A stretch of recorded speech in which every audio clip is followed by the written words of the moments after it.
Harmony Who? By Graham Stanley, Episode 1. Essay Ford. There's been an incident at Interstellar Overdrive. Please proceed without haste to investigate.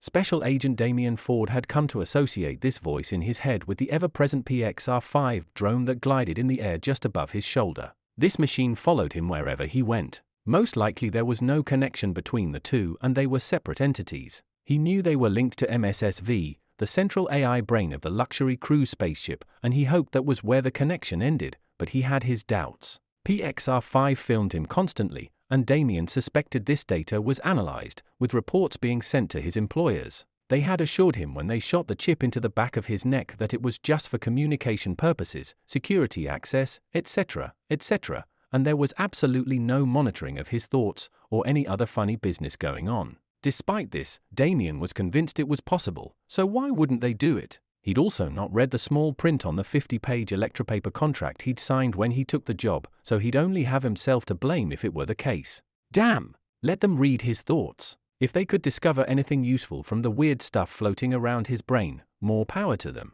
Although Damien felt he could hear the voice in his head, it was really thought waves being sent directly to his brain, via the implant. Still, this was all largely irrelevant. That code red cliché was new to him and must be important to somebody, or something. He was new to the job and it was the first time he'd been called to investigate anything since the spaceship had departed from Earth a month ago, so he'd better get going. Proceed without haste, Essay Ford. Code red. Damien thought he should really give it a name but had yet to think of an appropriate one. He decided there and then on Shirley, or had Shirley named herself? You could never tell with AI these days. As he headed towards the elevator to go up to the passenger decks, he wondered where his partner was. After settling into the good life on board, Angelina would be pissed off at having to do her job for a change. No matter. He assumed the voice in his partner's head was telling her to do the same at that very moment. The two of them and their drones would meet up soon enough. At the entrance to the elevator pod, Damien stood still, trying not to blink, waiting for the retina scan that would give him access to the other decks.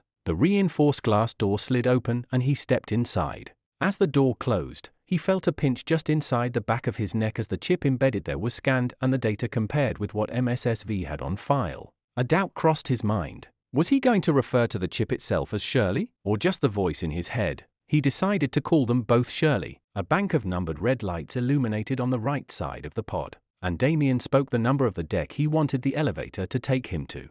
Deck 17. Entertainment area. Clubs, restaurants, bars and cafes. Damien wondered why the elevator had to speak out loud and why he needed to raise his voice to speak to it too. Surely that information could be sent via Shirley directly to and from his thoughts? He knew the technology was able to do this. There must be a reason, he thought, although he hadn't a clue why.